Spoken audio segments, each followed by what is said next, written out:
নামাজ পড়তে যাবার পথে পথ দুর্ঘটনায় মৃত এক যুবক। বুধবার দুপুরে নামাজ পড়তে যাবার পথে পথ দুর্ঘটনায় মৃত হয় আশরাফুল নামে এক যুবকের। স্থানীয় সূত্রে জানা যায়, ঘাসখালির দিক থেকে সোনপুরের দিকে যাচ্ছিল একটি ইট বোঝাই ট্রাক। সেই সময় সরুপোল বাজারের কাছে ওই যুবক রাস্তা পারাপার করছিল। তখনই ওই গাড়িটি সজোরে ধাক্কা মারে আশরাফুলের উপর। স্থানীয়রা তাকে উদ্ধার করে মিনাখা গ্রামীণ হাসপাতালে নিয়ে আসলে চিকিৎসক মৃত বলে ঘোষণা করে। স্থানীয়রা জানান, মদ্যপান অবস্থায় গাড়ি চালাচ্ছিলেন ওই ড্রাইভার। গাড়ির গতিবেগ প্রচন্ড থাকায় এই দুর্ঘটনা। শোকের ছায়া নেমে এসেছে পরিবারে।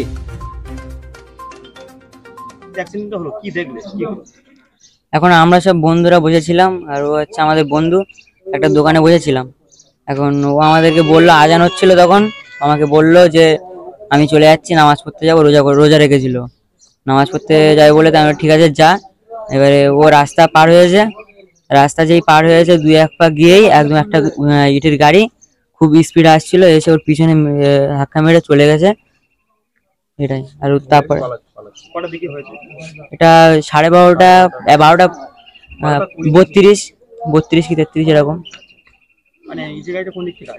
কুলটির দিক থেকে যাচ্ছিল সোনপুরের দিকে।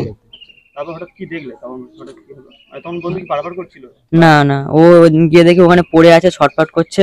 ওকে যেই তুললাম, সেই নাক দিয়ে কান দিয়ে রক্ত বার হচ্ছিল।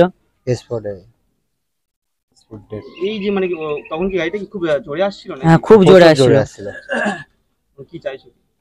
এখন বিচার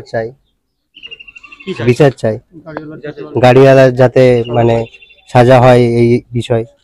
একটা রোজাদার মানুষ, সে পুরোটাই রোজা করেছে, এবার আসার সময় নামাজ পড়তে যাবে, সেই টাইমেই অ্যাক্সিডেন্ট, ক্ষতিপূরণ। গরিব মানুষ আমরা, আমি ওর ভাই বলছি, বড় ভাই, আমরা গরিব মানুষ, কিভাবে এবার কি হবে আমরা তো বুঝতেই পারছি না। আর ওই রাস্তাটা এমনি ইটের গাড়ি প্রচুর জোরে যায়, প্রচুর হারে জোরে যায়।